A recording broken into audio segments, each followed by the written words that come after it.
Buenas tardes.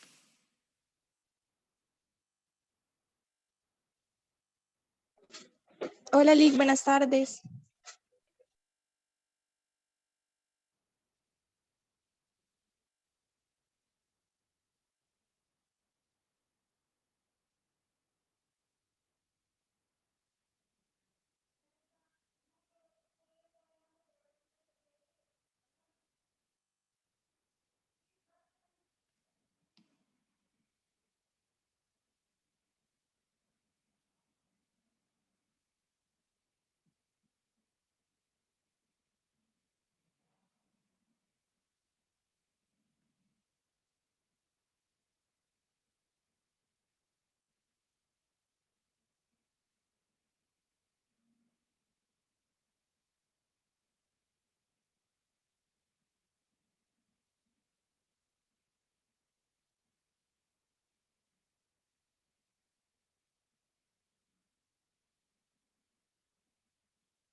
Bueno, vamos a comenzar.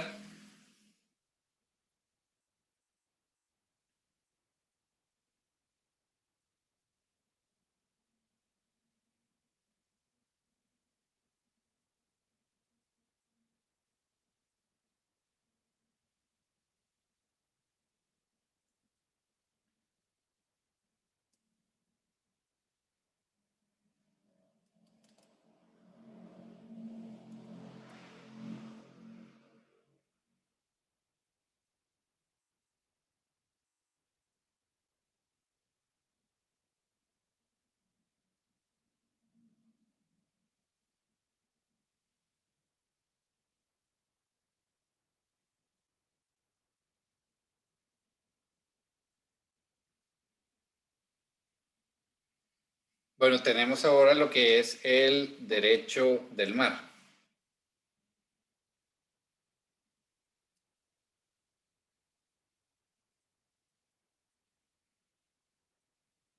La regulación del derecho del mar es algo tan extenso que podríamos hablar incluso todo un ciclo solo con relación a este tema, porque abarca muchos conceptos que además son de carácter científico y geográfico, que se han ido incorporando en la evolución prácticamente de esta temática.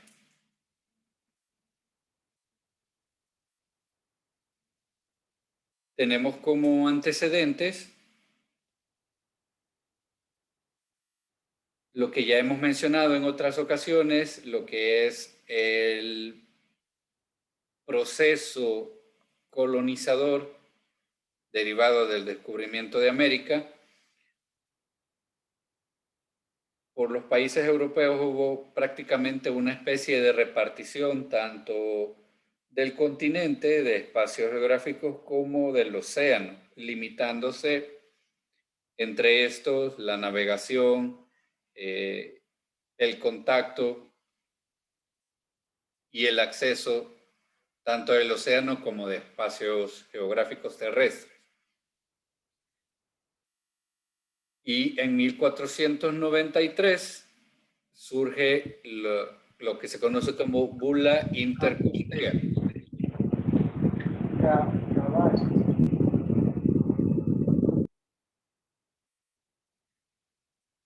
Una bula es una resolución del Papa, una designación papal para que quien la recibe está facultado y tiene ciertas libertades y facultades. Así surge esta bula intercostea, que es emitida por el Papa en ese entonces, a efecto que los estados, en nombre de la Iglesia Católica, hicieran descubrimientos, exploraciones y prácticamente la designación de la Iglesia Católica para explorar el océano. Y en 1494 surge lo que se conoce como Tratado de Tordesillas, que es una ciudad en España que surge este tratado, este instrumento, para efecto de repartición de espacios geográficos entre España y Portugal.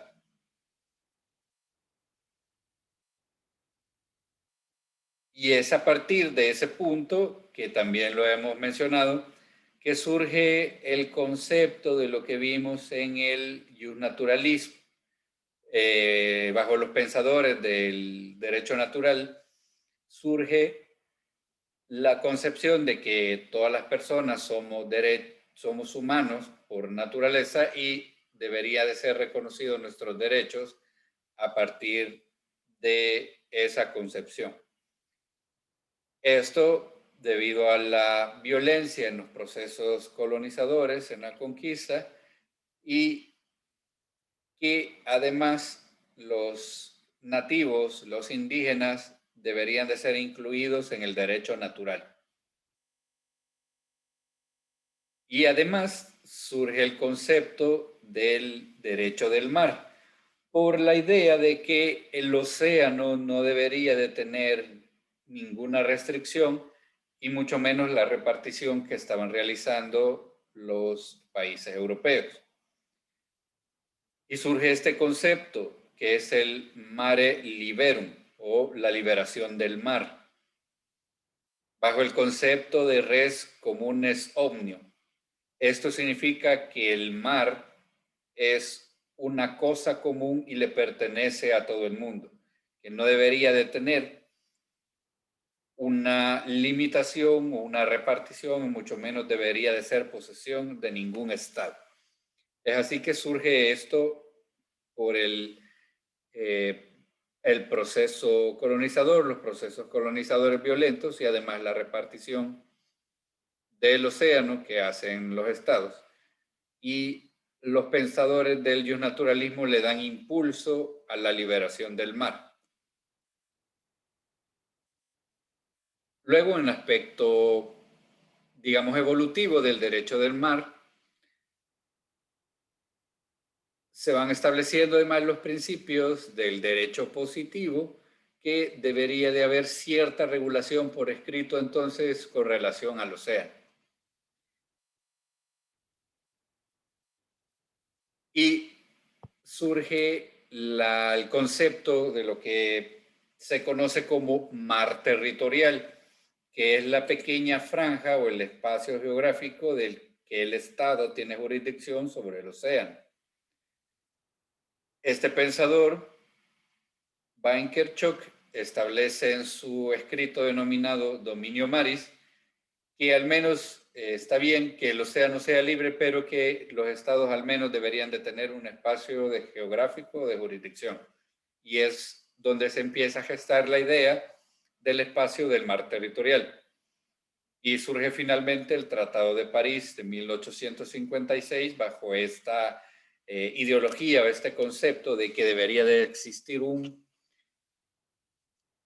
espacio geográfico de soberanía.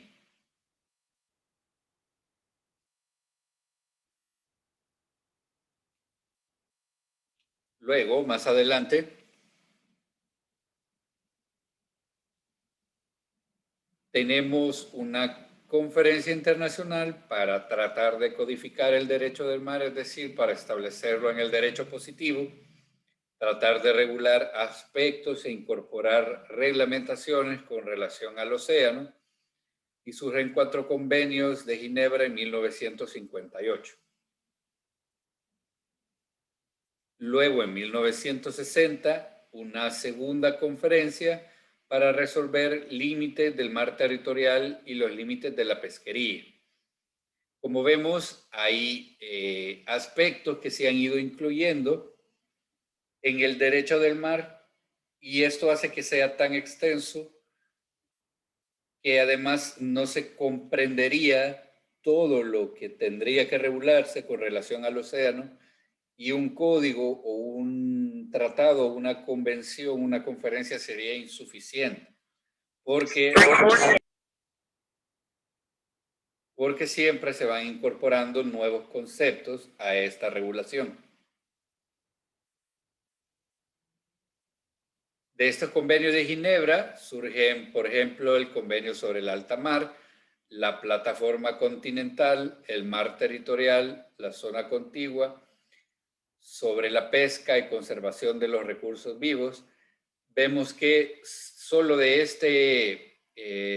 esta conferencia surgen 4 convenios y se fueron aplicando en fechas distintas de 1962, 64 y 66. Incluyendo algunos aspectos de limitación. Por ejemplo, la falta de extensión del mar territorial cuando ésta no se pueda aplicar. Esto en el entendido que si el mar territorial es el espacio del océano donde el Estado tiene jurisdicción, no siempre se puede aplicar, y sobre todo cuando se pretende establecer una franja específica en millas, porque esto va a depender de la geografía particular de cada estado que tiene acceso al océano. En caso concreto, El Salvador, tenemos la situación específicamente en el Golfo de Fonseca, que no puede aplicarse este concepto de mar territorial, porque en este espacio, en este golfo, hay 3 estados que tienen jurisdicción, que es El Salvador, Honduras y Nicaragua, y en medio del golfo además hay más islas que están también prácticamente repartidas entre los 3, donde es prácticamente imposible aplicar este concepto de mar territorial en esa zona geográfica. Y así en otras partes del mundo donde por la peculiaridad de la geografía no puede aplicarse el mar territorial. Además también la ausencia de un límite para la plataforma continental. La plataforma continental es el espacio de la costa donde la zona geográfica del estado que tenía acceso al mar es la parte de la costa antes del declive continental. Lo veremos en una gráfica, pero esto también es un aspecto que no se puede aplicar de forma general porque tiene mucho que ver con la geografía particular de cada estado. No todos pueden tener la misma geografía con relación a la plataforma continental, en el entendido que es como el espacio o la parte más plana de la costa antes que empiece la declinación sobre el fondo marino. Pero esto no siempre es así. Además de la inexistencia de un régimen jurídico para la explotación de los fondos marinos. Esto significa que la explotación del fondo marino debería estar regulado. Es un aspecto de interés para la comunidad internacional. Tal es así que hay un organismo que trata de regular ese aspecto y regular la explotación del fondo marino para no provocar efectos ecológicos. Con relación a la conservación de los recursos oceánicos. De ahí que surge también la necesidad de regular la pesca industrial y la pesca desmedida, por la misma situación de la conservación de los recursos.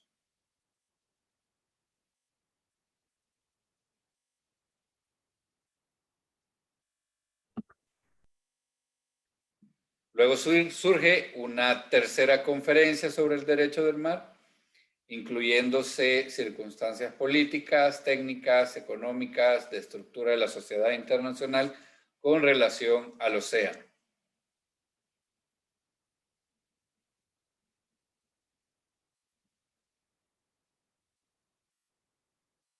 Se toca el tema del proceso de descolonización, es decir, de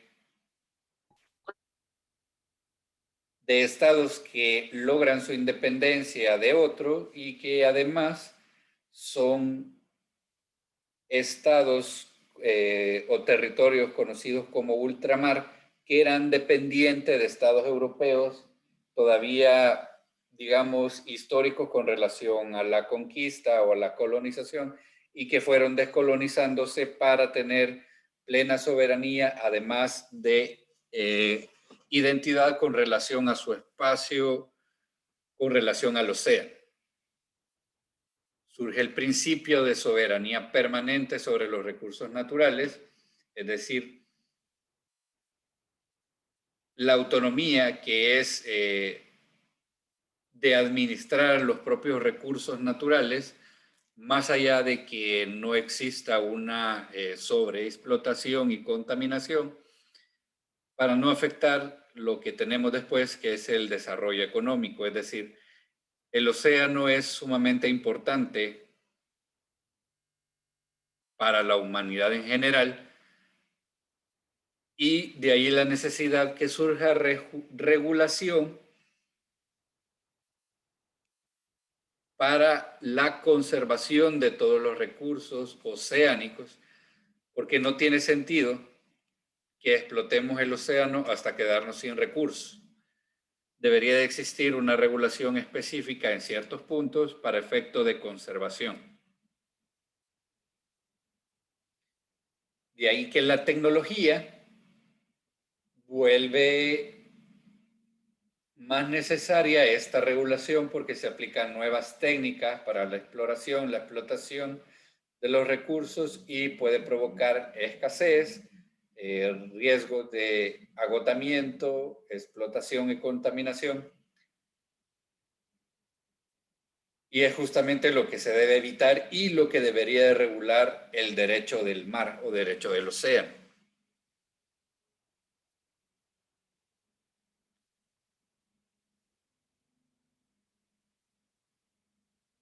Por eso es que surge este principio, que el derecho del mar o el principio de libertad del mar es relativo. Sí, debería ser libre y es libre la circulación, la explotación, no debería de pertenecerle a nadie, pero esa libertad es relativa en cuanto a que no debe permitirse la sobreexplotación y la contaminación. Además de que es posible realizar intervenciones en alta mar cuando se adviertan hechos de contrabando de alcohol por el efecto de evasión aduanera o fiscal, que sabemos que el océano prácticamente es el medio utilizado para grandes contrabandos. Además, la posibilidad de intervenir cuando se estén realizando pruebas nucleares en alta mar, que es algo que debería estar totalmente prohibido.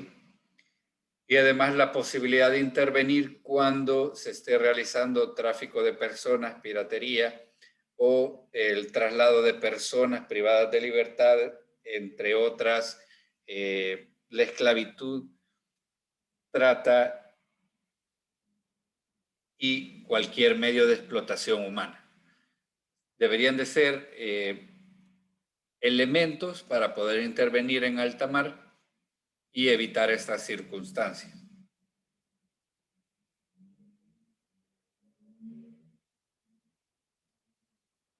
Esta tercera conferencia del derecho del mar inicia en 1973 y concluye finalmente en 1982. Como vemos, fueron prácticamente más de 10 años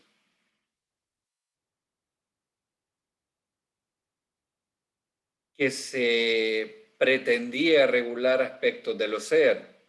Por eso es que les mencionaba al inicio que es tan extenso que podríamos hablar solo un ciclo de este tema y no lo agotarían. Y en 1982 surge lo que es la Convención de las Naciones Unidas sobre el Derecho del Mar. Y casualmente 4 estados estaban en contra de esta situación, que es Estados Unidos, Israel, Turquía y Venezuela. Se firma finalmente en Jamaica en 1982.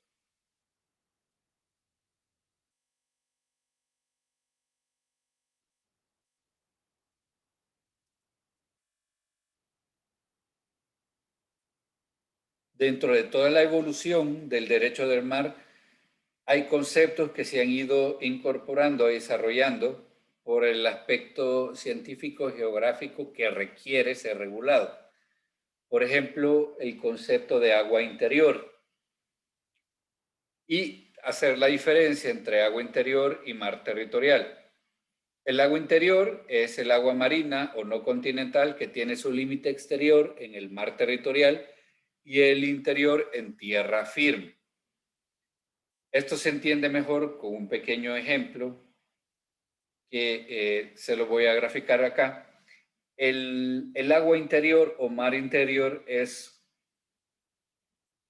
una parte del océano que está de forma interna, que forma una especie de océano interno, pero siempre tiene contacto de alguna forma con el mar territorial.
Acá tenemos lo que es una imagen del Mar Negro y el espacio donde prácticamente se tiene acceso es lo que se conoce como el Bósforo, que se encuentra en Turquía, que es un estrecho del océano, y acá se forma una especie de gran lago, por decirlo así, pero es agua de oceánica. Esto es un mar interior. Entre estos tiene costa Turquía, Bulgaria, Rumania, Ucrania, Rusia, Georgia y Moldavia.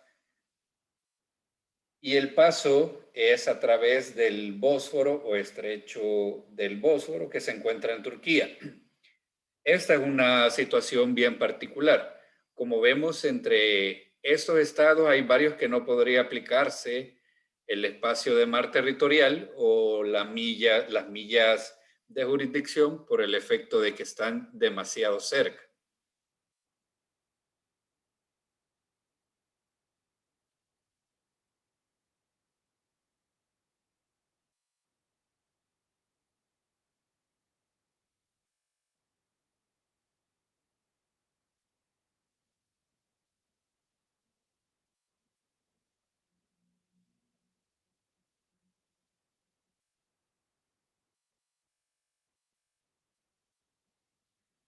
Así, esta extensión del territorio digamos, del mar interior afecta o puede afectar el concepto de mar territorial por la convergencia que tiene con otros estados.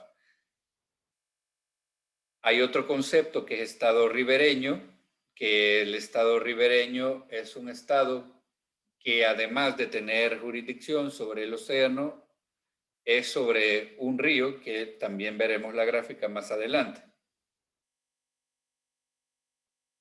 Como vemos, son aspectos que el derecho del mar trata de regular, pero que pueden ser bien peculiares o bastante interesantes por el efecto que no se pueden aplicar de forma genérica en todos los casos.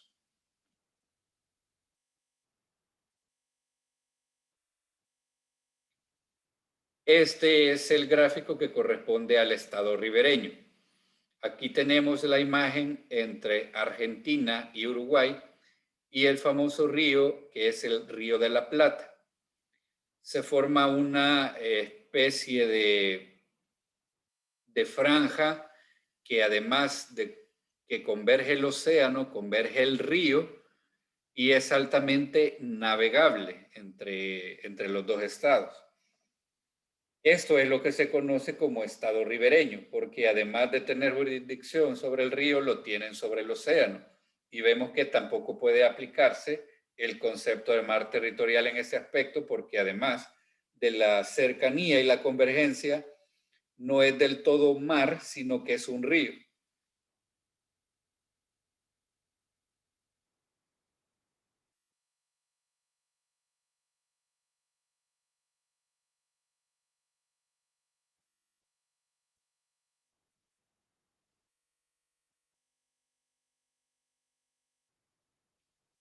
Luego tenemos otro concepto que es lo que se conoce como estrecho internacional.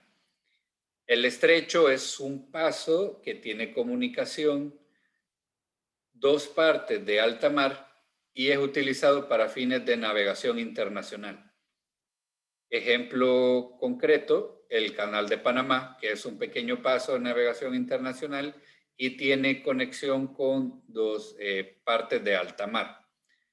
Luego también tenemos, por ejemplo, el estrecho de Corfú y el Bósforo, que también es el estrecho que se encuentra en Turquía, que sirve de paso entre alta mar, incluyendo el aspecto de artificialidad que puede tener el Canal de Panamá, pero es un estrecho de carácter internacional en cuanto a que es prácticamente un estrecho de navegación y comunicación. Dentro del estrecho internacional existe el principio de libre navegación o libre tránsito por los estrechos internacionales. No debe de haber mayor restricción. Existe libertad de movimiento de flotas mercantes. Es prácticamente un corredor marino donde las organizaciones internacionales tienen competencia por el efecto de que es un espacio de carácter internacional. Y de ahí surge la prohibición de obstaculizar o suspender, más allá de por una situación natural, la prohibición de suspender el paso o restringir el tránsito.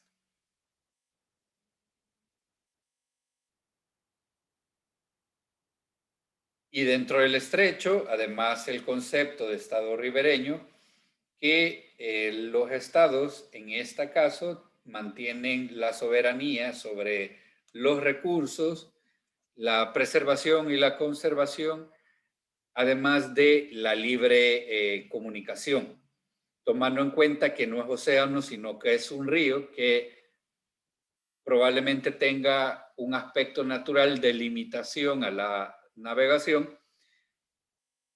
Pero, por ejemplo, en el caso concreto de Argentina y Uruguay, hay un tratado entre estos dos estados que regulan este aspecto de la comunicación, la navegación y la conservación de este espacio geográfico bastante peculiar por la gran, digamos, posibilidad de navegación que tienen estos dos estados.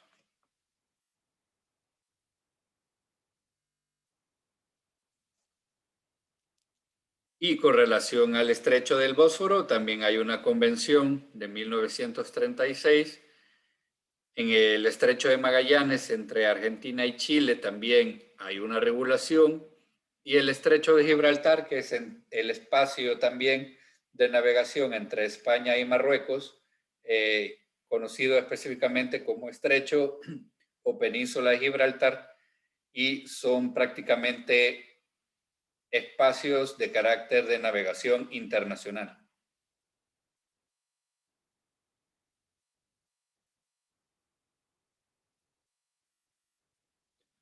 Otro concepto que se incorpora es lo que se conoce como estado archipiélago. Un estado archipiélago es el estado que es totalmente una isla o que incluye otras islas y que está conformado totalmente de forma insular. Además, que puede conformarse por un grupo de islas, incluyendo estas que posiblemente ni siquiera estén habitadas, pero que geográficamente pertenecen a ese mismo estado. En estos casos también es totalmente infactible aplicar el concepto de mar territorial. Por ejemplo, acá hay una pequeña lista de estados archipiélagos: Cabo Verde, Comores, Cuba, Fiji, Filipinas, Indonesia, Isla Salomón, San Vicente, Granadinas, etc. Y como mención especial les pongo el caso peculiar de Japón, que está conformado por más de 6.800 islas. Como podríamos imaginar, que no se puede aplicar el concepto de mar territorial porque están la gran cantidad de islas que están dispuestas en el océano, probablemente incluso tenga cerca otras islas que pertenecen a otros estados.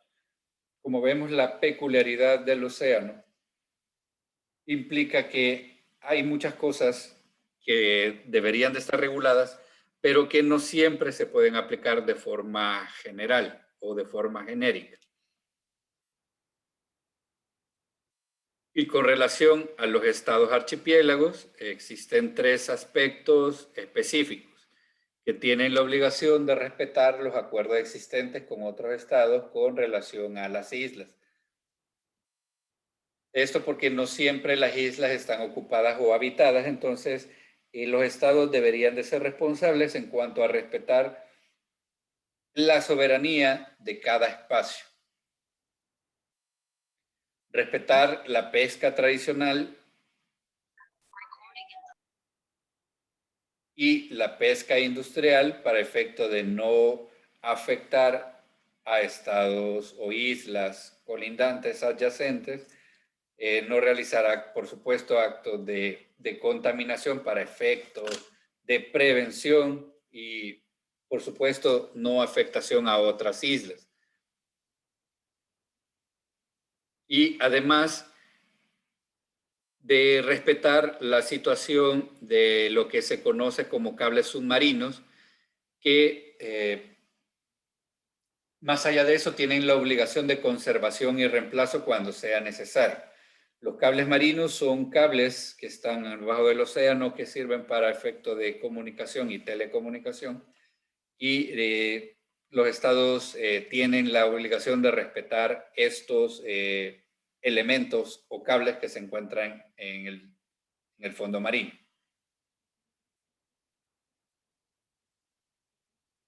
Luego de ello, entre las islas debería haber derecho de paso, libre paso de tránsito, es decir, en los archipiélagos no puede aplicarse ni el concepto de mar territorial ni alta mar, por la misma situación de que hay demasiadas islas, o podría haber la posibilidad de que existan demasiadas islas, incluso de otros estados, y por lo tanto no puede restringirse la libre movilidad.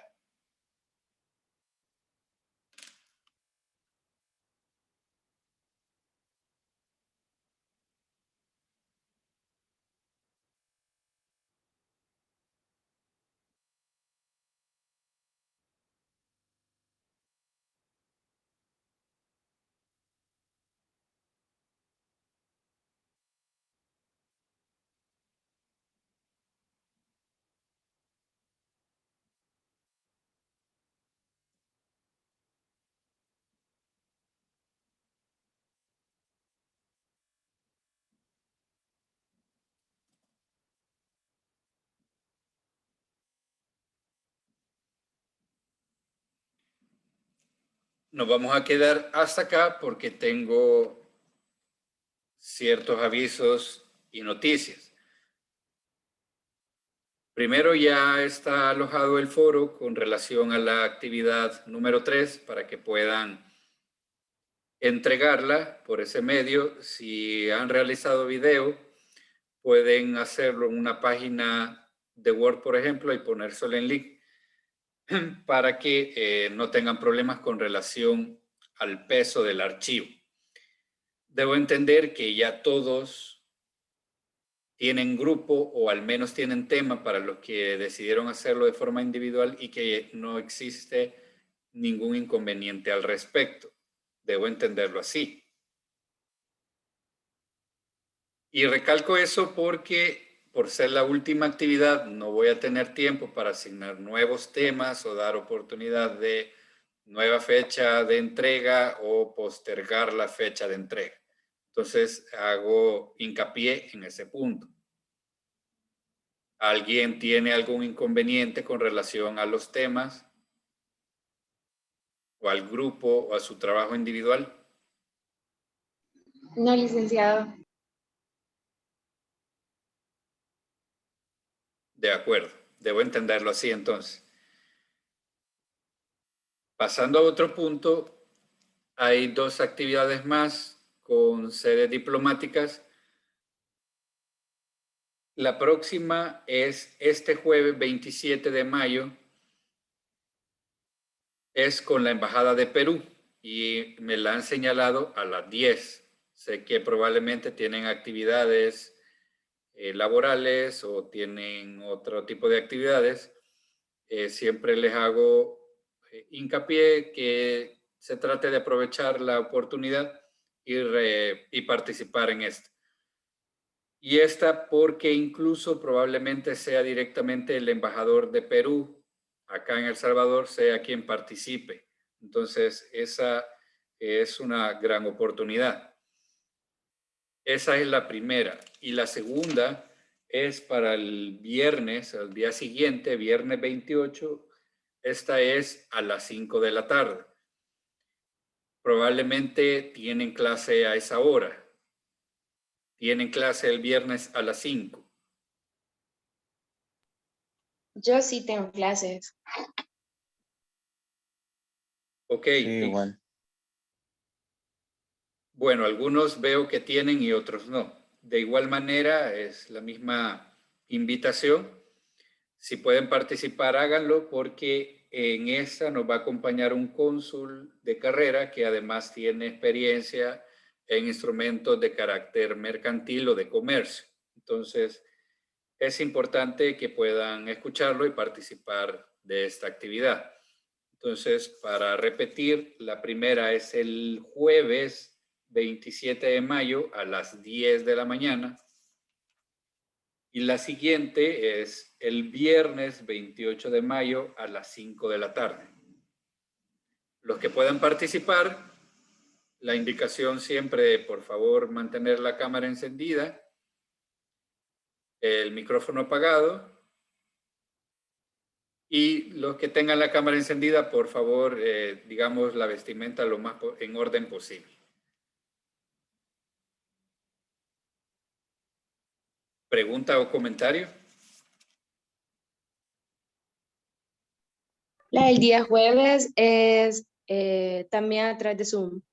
Sí, las dos van a ser a través de Zoom. Gracias.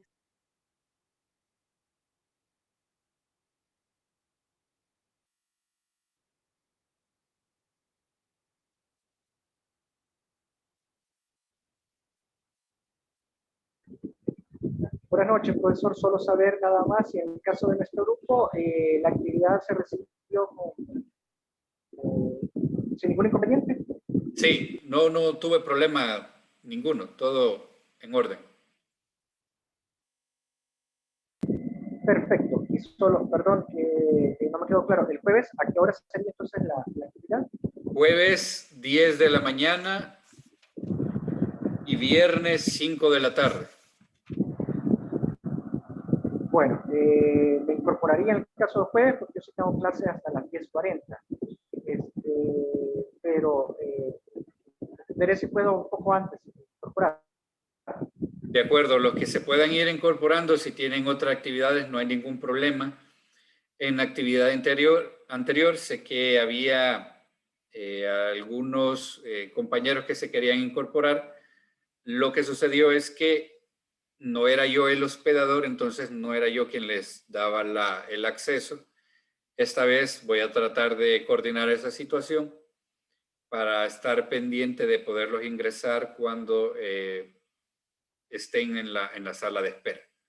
Entonces, repitiendo, jueves 10 de la mañana, viernes 5 de la tarde, para que lo tomen en consideración y puedan hacer el esfuerzo de participar.